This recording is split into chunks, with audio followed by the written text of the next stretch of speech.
Welcome to Bostic Health, where we challenge the business of healthcare and explore bold ideas that drive meaningful change. Each week, we bring you candid conversations with top experts, innovators, and leaders, exploring the latest trends and technologies shaping the future of healthcare. Join us and be part of the conversation in transforming healthcare.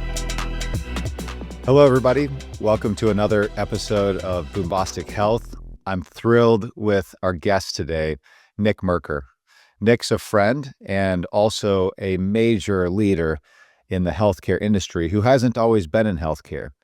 He actually started his career in computer science and ultimately transitioned into the legal profession, where he has a breadth of experience in multiple industries, and then more recently has moved to Lilly, the medicine company headquartered in Indianapolis, as an AVP in the legal team focused on privacy, cybersecurity, and artificial intelligence, all incredibly huge jobs in and of themselves. So I suspect Nick probably doesn't sleep given how much he has to cover every day. And I really appreciate you squeezing in the time here to join us on Bostic Health.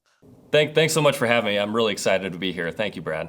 Awesome, Nick. Well, maybe before you dive in with your own introduction, I'll frame what the key topics are that we're going to cover today. So the first is the regulatory landscape in healthcare. Anybody who wants to build a healthcare business needs to be aware of what's happening from a regulatory perspective, but now more than ever, because you can't go a day without hearing some new story about artificial intelligence and the role that it's playing, but also the challenges of how the regulatory landscape is going to treat this new capability. And there's also a new administration. You might have heard about it in Washington. And it looks like there will be some major changes from an FDA perspective, and the regulations, of course, will be impacted by that leadership.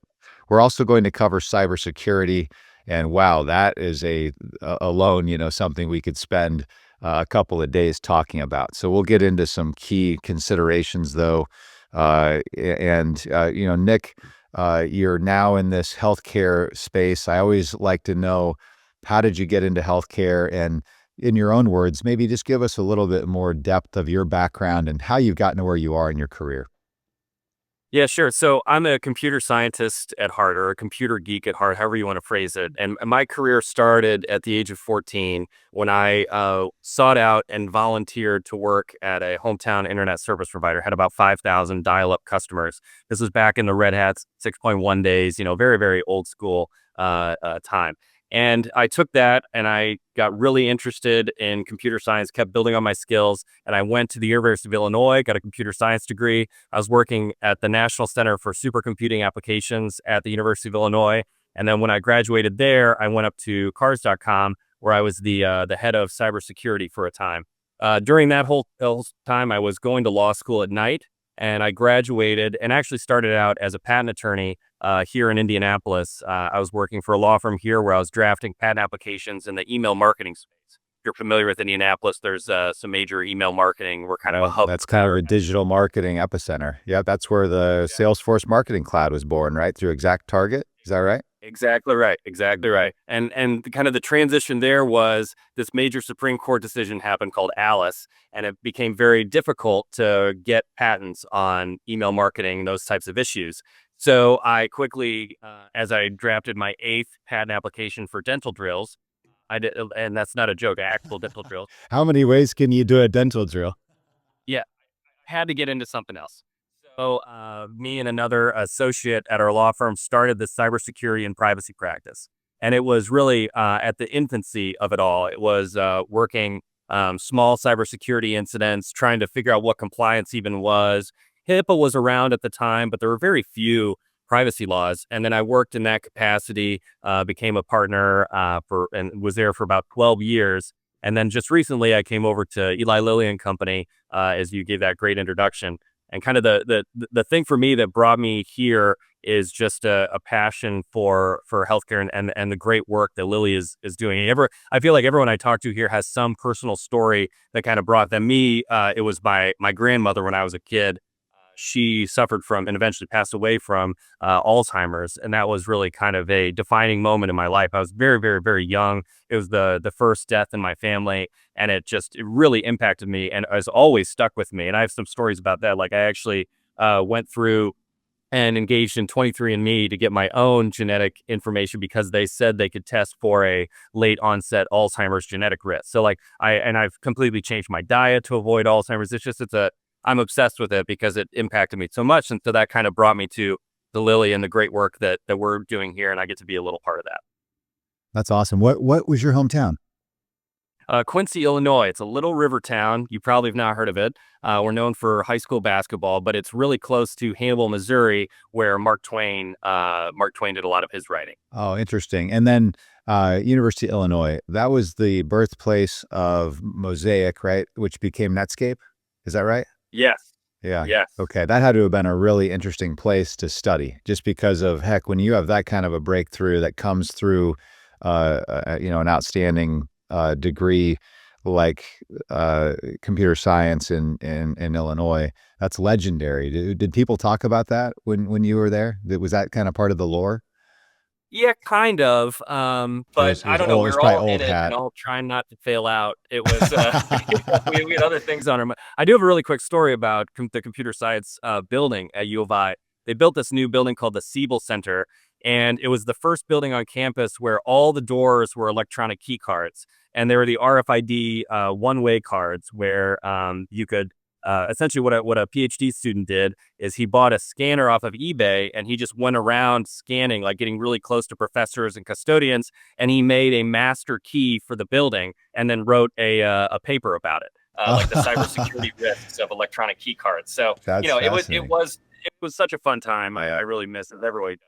Was that Siebel for Tom Siebel? Yeah, Okay. I believe he was a major Cool. donor to that building. Yeah, that's very cool. Also, I remember Siebel was the original CRM master before Salesforce came and kind of changed that world. Well, in any event, that's a cool background. I actually learned a few things about you I did not know previously. And in full disclosure, you were a fantastic IP attorney when you used to be outside counsel, and we worked together back then, which was really cool. So thanks for all your help. We actually got some of those patents issued, and it was cool. But you've obviously made a huge leap in terms of the impact you can make. And, just think someday you can tell your grandkids, it all started with patents about dental drills. But yeah, I I mean, guess. I guess. well, I will say the things that Lilly is doing related to Alzheimer's and diabetes and doing things to get to the root of how you can help people. It's just really it's exciting and a fantastic success story, and I'm really excited for you to be part of that. So why don't we dive into our first topic here related to this regulatory landscape, AI, the new administration. I would love to hear from where you sit, what you see as these major trends and issues. And just to also be clear, our audience, it's really people who are looking at how to do a better job in the business of healthcare by bringing innovation that has some kind of economic engine to support that innovation, and in all of that, you have to align with the regulatory framework or things don't go well. In healthcare, it's not like starting up an email marketing company where the stakes are, if somebody doesn't get an email or it lands in spam or something, who really cares? But now you're talking about healthcare. This is literally dealing with life or death, longevity, the way that people live their lives every day.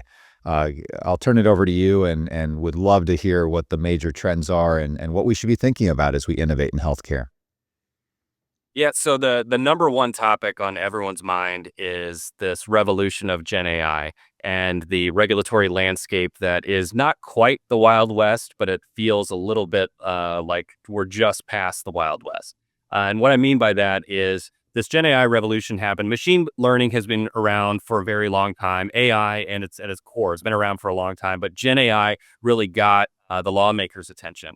And so you've seen lawmakers and standards development folks rushing to try to figure out how to get in front of this revolution. So the kind of foundational law, the first foundational law that has been on the book is out of the European Union called the EU AI Act. And I think this is going to be the bedrock for laws across the world. And I'll get into specifics of what it does here in a second. But the reason I think it's going to be kind of the model for the rest of the world is because we've seen this story before with privacy. Privacy in 2018, the General Data Protection Regulation was the law of the land in the EU. And we've seen that regulation now copied here in California. We've seen in Brazil and Israel, even part of China's new law, the PIPL kind of copies it. So we've seen this kind of play out with privacy. And so I think the same thing is going to happen with the EU AI Act. In particular, the EU AI Act is all about risk-based approach to Gen AI.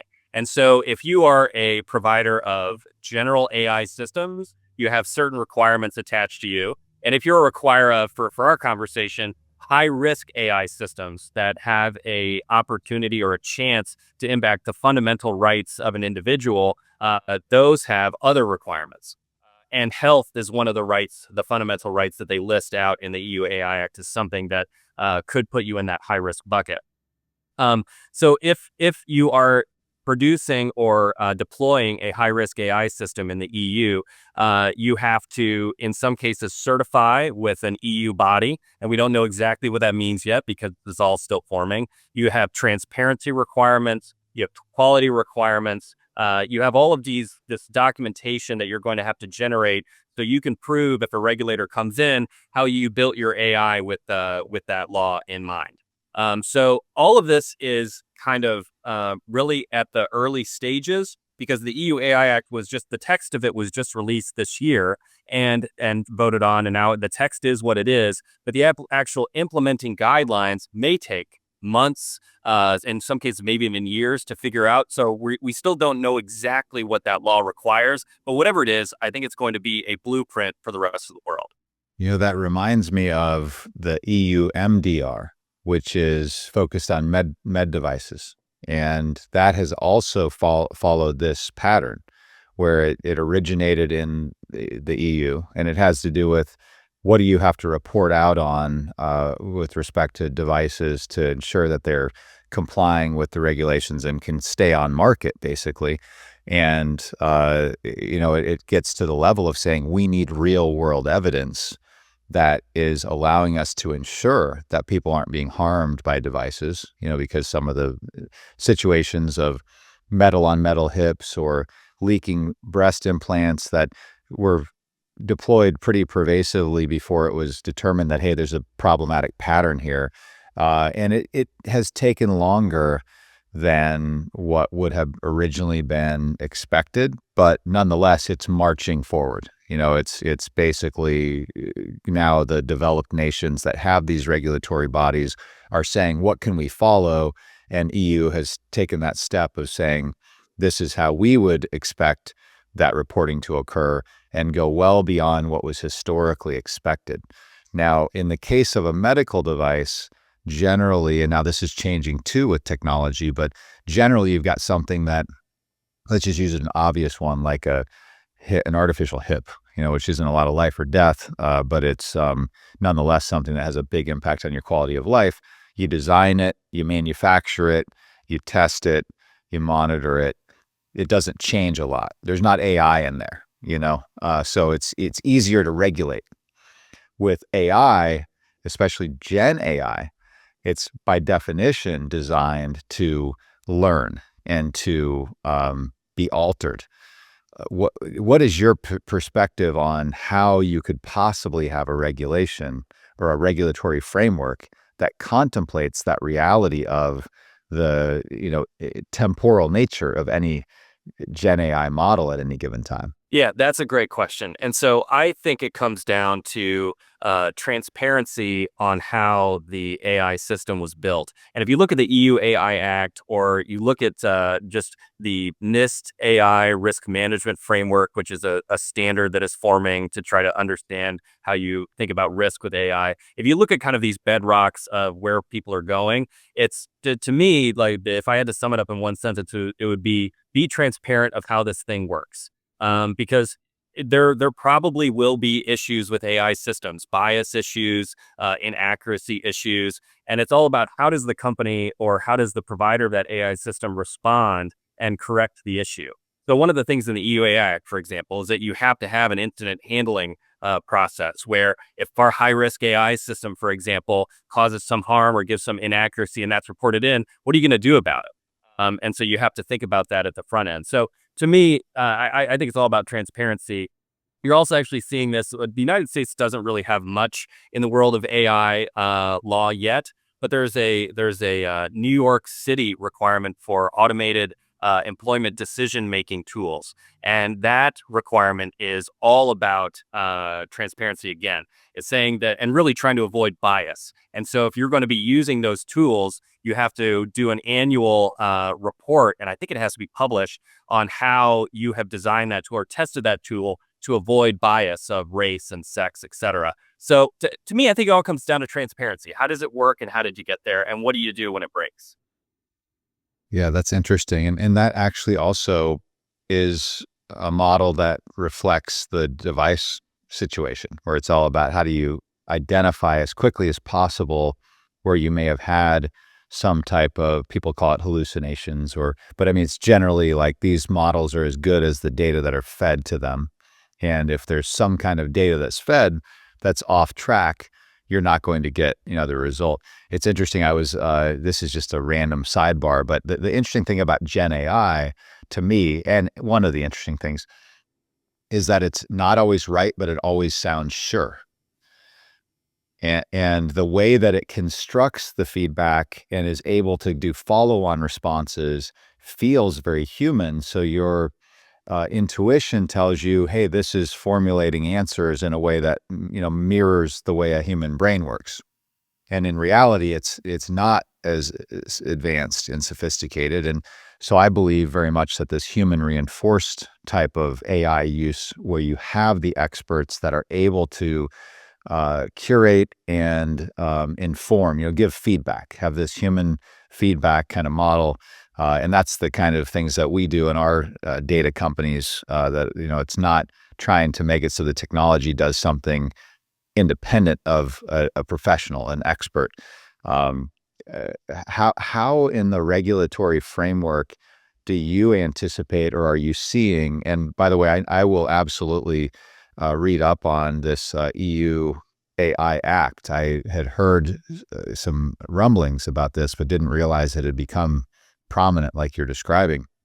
But how do you, put this in place to monitor it? Do you think there will be like technologies that monitor these other technologies? So you have, some type of an audit that's built in based on some other tech. And is this what a lot of these folks who are departing, OpenAI and other companies with this, we're going to make AI safe kind of mission? Do they relate to each other, as far as you know? I think for sure we will have technology monitoring technology, and I'll play it back to what we've seen in the cybersecurity space. We've had for years data loss prevention tools that use machine learning to try to catch things before they go out the door, try to find errant behavior. So we've had technology monitoring technology forever. And I do think there will be AI systems designed with the sole purpose of monitoring for accuracy of AI and reporting in real time or blocking possibly output that doesn't conform to requirements. I think maybe that's already being done by some companies. I don't know, but that seems like a natural evolution based on what we've seen before.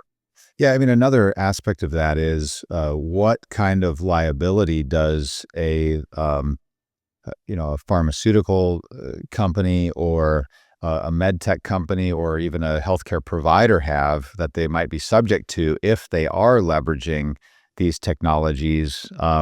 There's an example I recall from our previous episode where our legal consultant here, Emily, was talking about a situation where physicians with breast cancer were identifying certain breast cancers and starting treatment in a way that could actually have unintended consequences that result in different types of uh, health issues with patients, and how that all of a sudden has opened up this whole Pandora's box of, should I even use this? And obviously healthcare is an industry where people can be somewhat resistant to change, especially folks who have been trained under the Hippocratic Oath, and sometimes feel like there needs to be some certain level of rigor that maybe they don't believe is there. But I think everybody agrees that AI is here, it's happening, it does provide value in the right applications.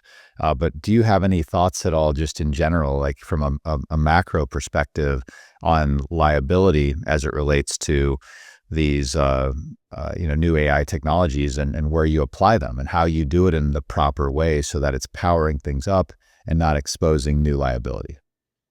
Yeah, and so I will give you an example outside of the healthcare space on where I think this might be going. And so with let's take chatbots in particular. A lot of companies are putting customer service chatbots on their websites, or ways you can interact with a company that's completely Gen AI automated.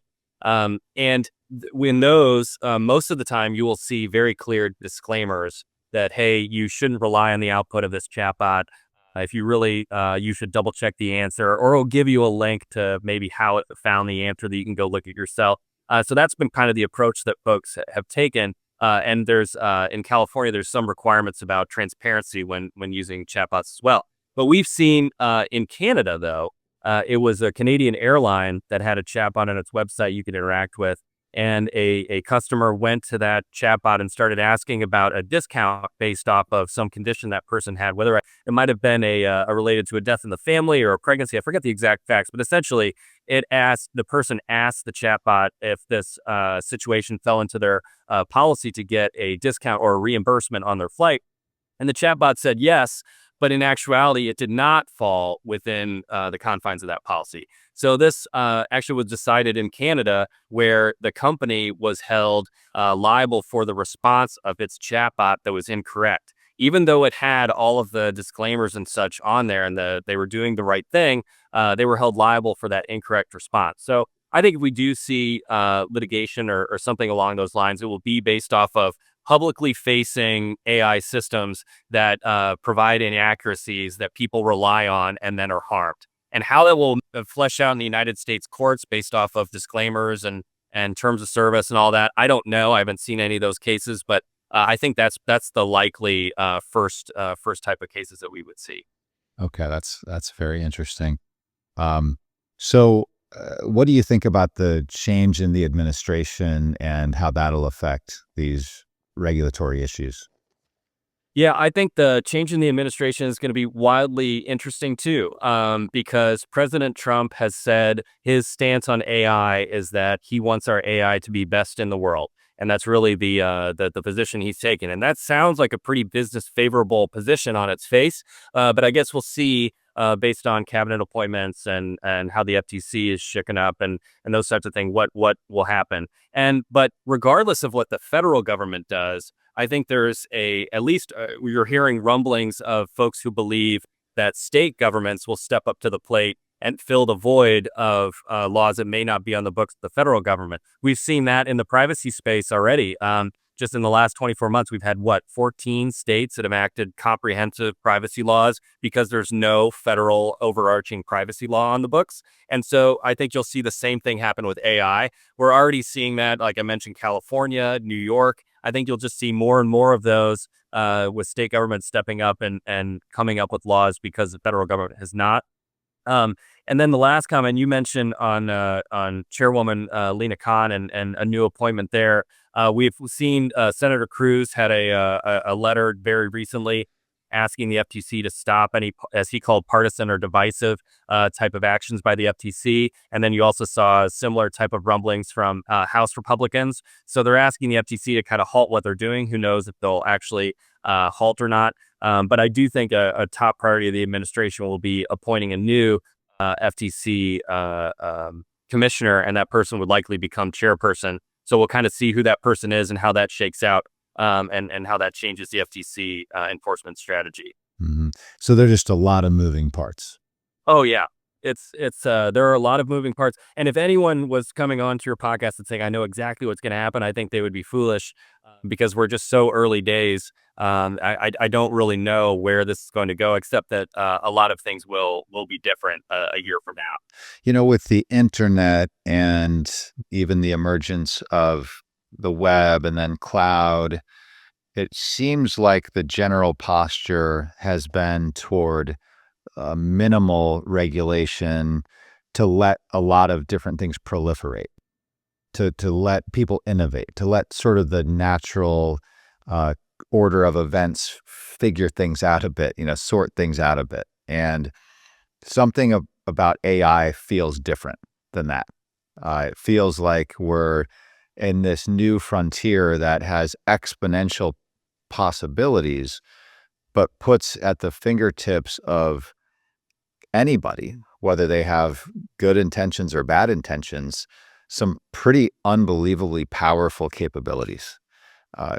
Just maybe a couple of comments on what you think is different now than what we've seen in the past, and whether you think that we'll be allowed as entrepreneurs and innovators to have the opportunity without running afoul of regulations or the law, in terms of how we can start advancing the missions of organizations using AI without being too encumbered. Because there is a point of, destruction also from an innovation perspective if you clamp down too hard and you regulate too much. Any thoughts on that?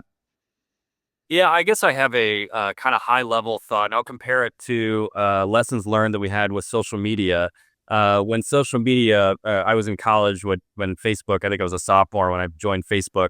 And that was, I'm 41 now, so that was 20 years ago.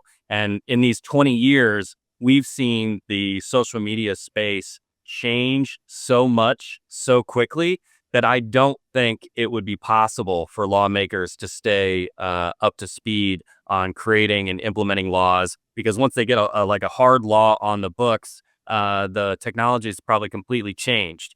Or if you go through the whole rulemaking process and then you get done, well, now the technology has changed. And I think it's going to be even more quick of a change with Gen AI. So you're going to have lawmakers, standards development, and such trying to play catch up because the technology is moving so quickly.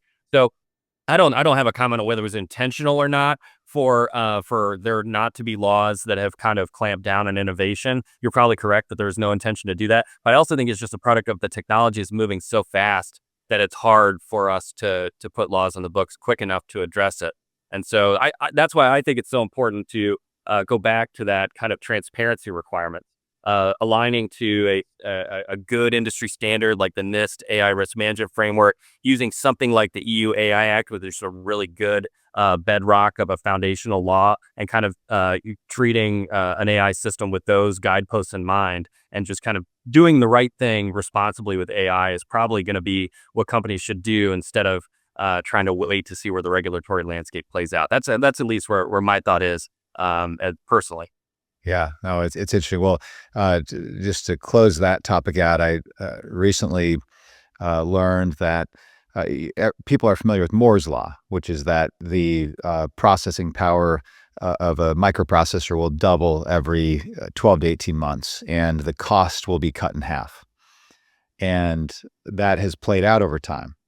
There's a similar power law that's happening with AI, but it's dramatically, explosively faster. So in the last few years, the ChatGPT, OpenAI capabilities have increased by, I think I read 9 orders of magnitude. I mean, it's basically like exploding so fast that it is the case that we will have these models that can perform job functions, uh, as well as humans, and so that's going to give, I think, humans an opportunity to have more productivity. If you think about what is the economy, it's the number of people in the country and times the average productivity. And we're constantly in this pursuit of how do we expand that? How do we have this abundant future in a world of change? And I personally lean more toward that abundance view versus the doomsday view. I have recently rewatched 2001: A Space Odyssey. I do have a T-shirt that says, "What do you think you're doing, Dave?"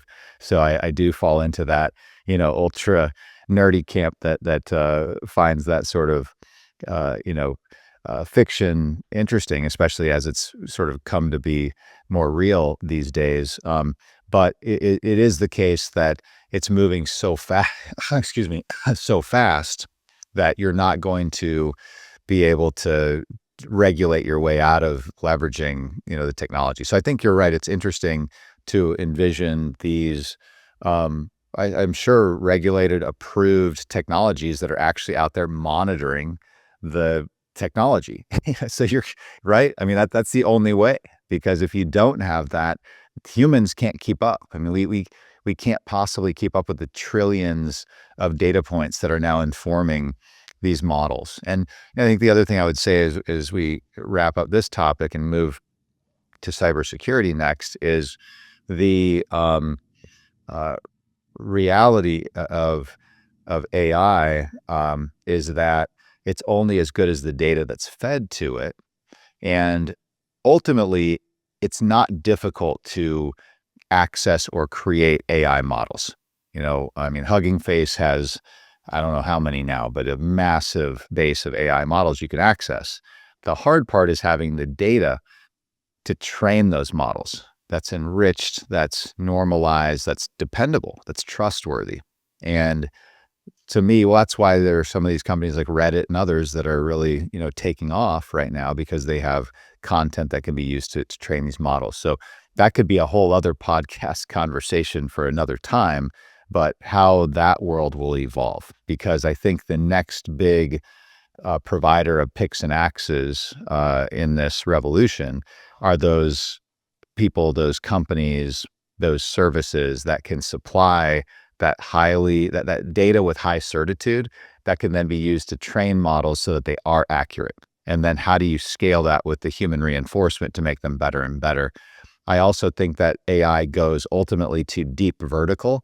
I think the ChatGPT construct is very much like a novelty. I mean, it's not that the stakes aren't that high. When you ask it a question like the other day, I was in a Suburban trying to figure out how to make the center console go back, and I couldn't remember where the switch was to do it. So I asked ChatGPT, and it insisted there was a lever somewhere that I had to pull and release some things, and it was dead wrong. But man, it was very convincing with the way that it described it. Thankfully, I figured it out just in time, so I didn't look clueless. But it's interesting. You can ask ChatGPT a lot of questions, and it can be totally wrong. It sounds like it knows what it's talking about. No big deal. But when you start applying these technologies to deep vertical issues, especially healthcare, which is where I work, I think you just are going to see human reinforcement, human feedback built in, and the humans are experts. But I use this kind of saying that it makes everybody bionic, and I jokingly use the reference of that $6 Million Man show that, used to be on, that's the $6 billion person, whatever. These days, the numbers have gotten bigger. But I think ultimately the promise is, from a productivity perspective, from a quality of life perspective, these technologies, when they are applied the right way, they have the right data that's informing them, they have the right reinforcement from people that do have human intelligence, you get a big power up. So super helpful to hear the background on the EU AI Act, how that's becoming a standard that others are following, and that will likely proliferate across the world. It sounds like it already is. And we'll have to see how it all plays out. Any other comments on the regulatory landscape in AI before we move into the cybersecurity topic? One, I'm a technologist at heart, and I think with any new technology comes opportunities.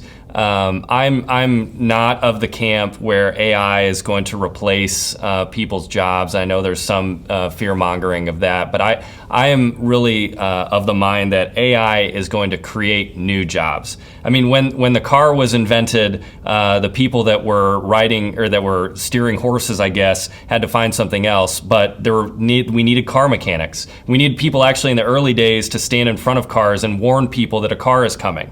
So I think any technology technology change is going to come with opportunities for new jobs, and it's just we'll have to shift how we think to embrace the AI and use it to make us the best producer we can be. Yeah, I agree with you. I think that it's a way to make people much more effective at their jobs and also make it so we can cover a lot more ground and be more productive and more effective. And frankly, in many respects, it's similar to when automation first became a thing. And then people said, wow, we're going to have, factories now do our jobs with these simple robots that move screw the screws and move the steel. And as it turned out, it gave people a chance to reskill and focus their energies on that higher order, design better cars, produce them more efficiently, make them more affordable. And I agree with you. I think there will always be a place, and the place for humans will be one that we just get to use more and more of our intellectual horsepower to create this sort of next generation of innovation. And also, frankly, I think these tools and technologies and the access to information we have now, it gives anybody a chance to participate. You obviously have to have some foundational level of education, but it's a whole different world. You can learn anything you want to learn with a few keystrokes, and you can participate in making the world much, much better. It's I think a really exciting time, and I'm looking forward to seeing how things play out. I agree.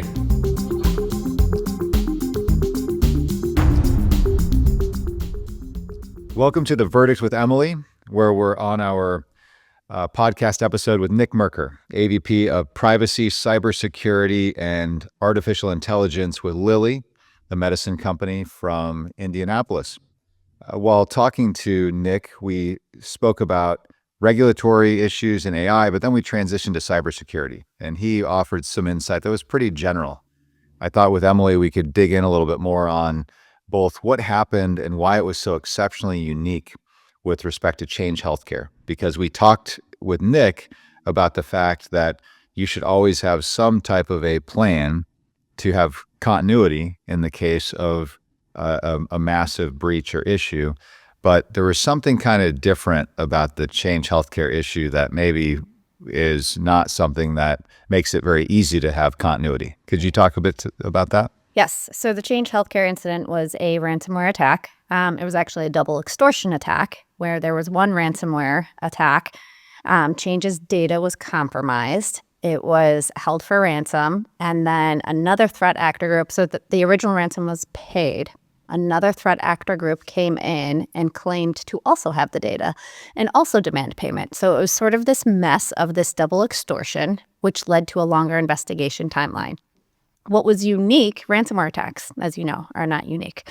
What was unique about Change is Change plays a particular role in the healthcare industry. And this breach impacted, I think the last statistic I saw was like 91% of healthcare providers in the country because of the services that they provide. They are basically a billing company. And so when Change was breached, healthcare providers lacked the ability to submit claims for reimbursement. If you don't submit claims for reimbursement, it impacts your revenue, impacts your ability to continue to provide services.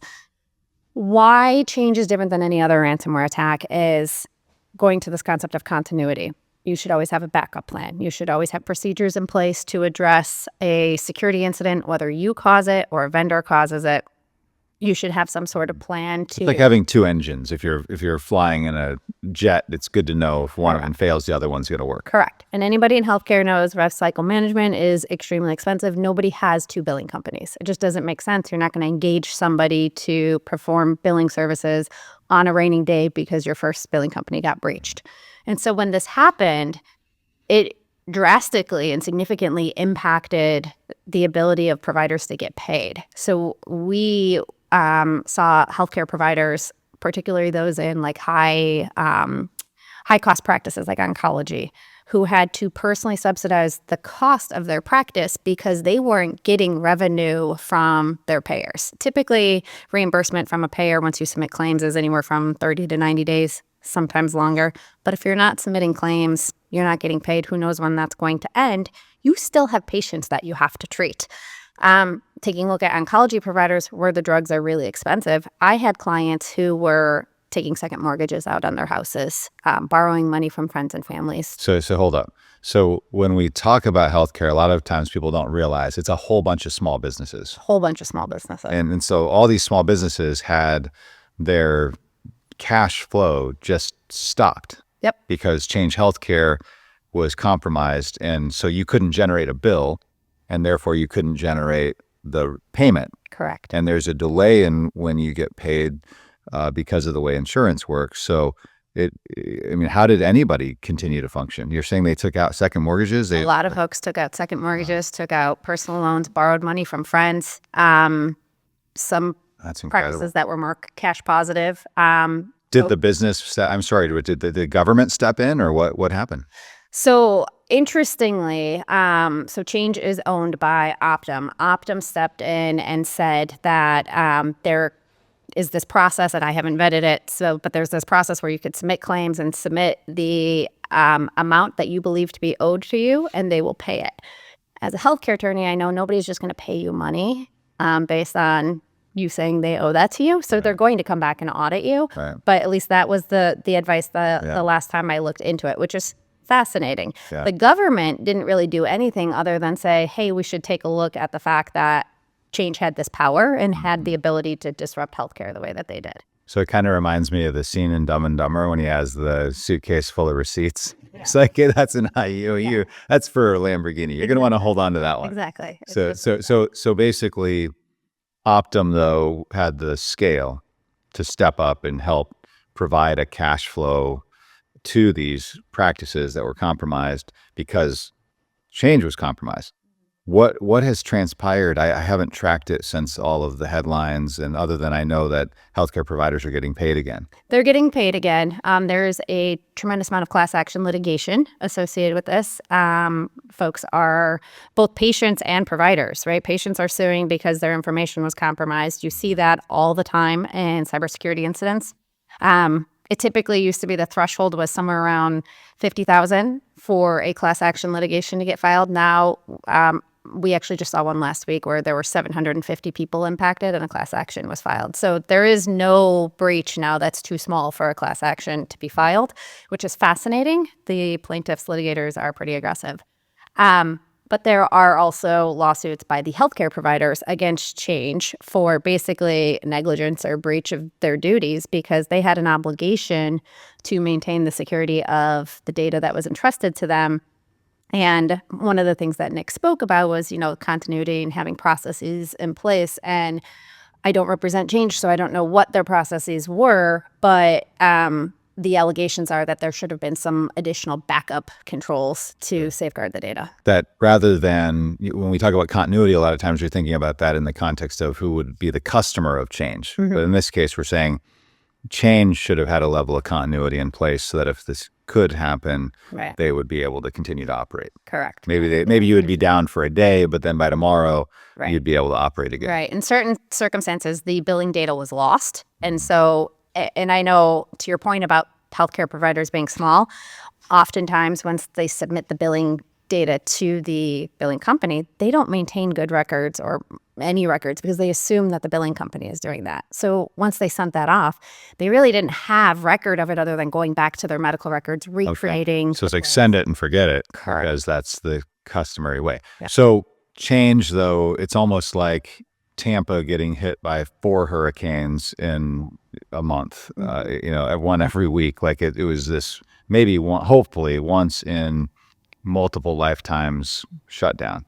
But there are other services that are more, they're critical, but it's more feasible to have redundancy, right? So I'm a provider. What's an example of one where you could have the right kind of redundancy and continuity plan in place, and it would be something that would be kind of the model for, I guess what I'm asking is, how would you advise somebody to handle this kind of continuity?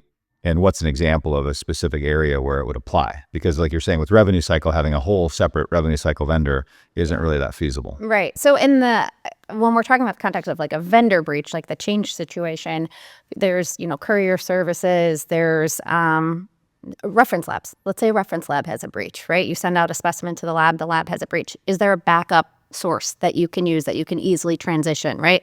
LabCorp has a breach. Can you send it to Quest? Do you have a relationship with Quest where you're able to immediately funnel specimens that way? And that means you would have gone through the validation and setup and ensuring that you could send orders and reliably get results that were going to be in the best interest of the patient. Correct. And not be shut down because of the fact that there was a breach. And those are easy examples with LabCorp and Quest. Those things are going to be pretty readily available, but maybe a courier arrangement is a little bit harder. Right. But having those processes in place. As somebody who does a lot of privacy work, we do a fair amount of tabletop exercises with our clients to walk through these worst case scenarios. And it's a ridiculous fact pattern, like the FBI comes and you've been the victim of a ransomware attack, but they're going to raid everything and information's getting posted to Facebook and people are writing articles about this. And what are you doing? And is there a breach? And who are you calling, right? So testing all those processes.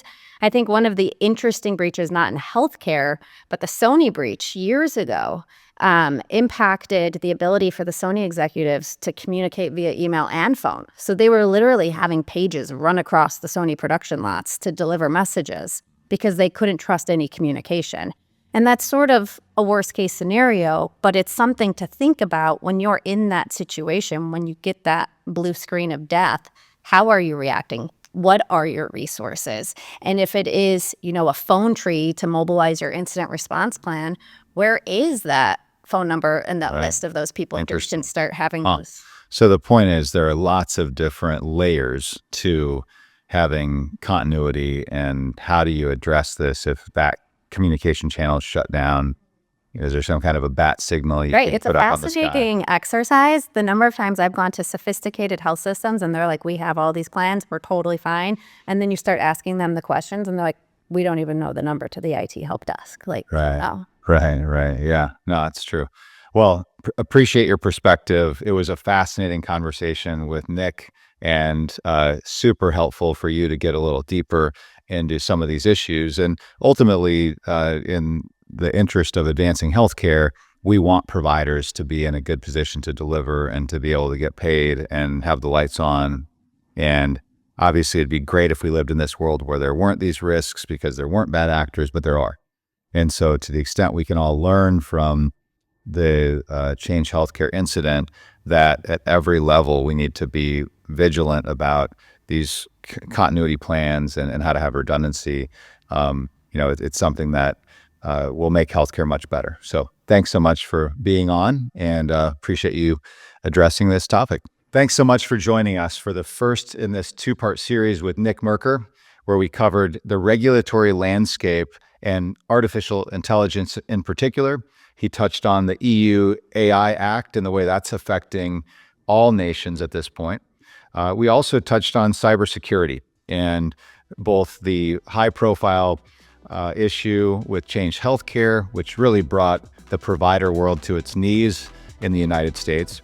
But we also talked about some of the practical issues as it relates to how can you really handle continuity plans, and even how Nick Merker can keep his air conditioning working in the summer. So thanks so much for being here. We'll look forward to seeing you next time.